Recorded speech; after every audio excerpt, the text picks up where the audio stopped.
kind of fall rolls around, and the call's asking us, say, hey, what do you think about the salt technique that I've talked about? So here's the salt technique.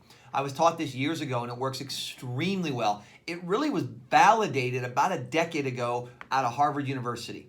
And so Harvard University put out this thing, a study. They were looking at upper respiratory problems, colds and things, and they just wanted to challenge old wives' tales, right? The old wives were gargling salt water, right? We all know about it for sore throat. They wanted to challenge it and see, did it actually work?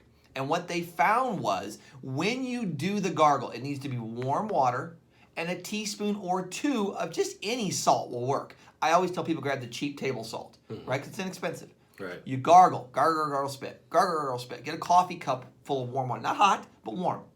Now, during cold and flu season, which tends to be fall through winter, you want to gargle at least one time a day, and if you feel anything starting, up to 3.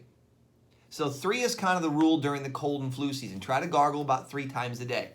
That keeps it at bay. How successful? The Harvard study found that it decreases your risk for developing an upper respiratory infection by over 60%. That's pretty good. That's awesome. You know, I mean, you look at that and you think, wow, what's the effectiveness of the flu shot?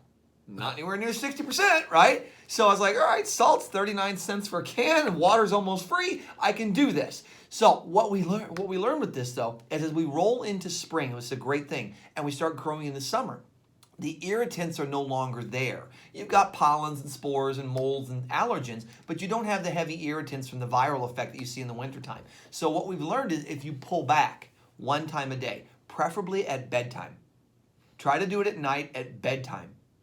That's all you need. Do it one time a day through the summer, one time a day through the late spring, and then as fall rolls around, you can up that again, especially if you're someone who's very susceptible to colds and seasonal allergies in the fall and winter. Do you need to do the nasal rinse as well? It doesn't hurt.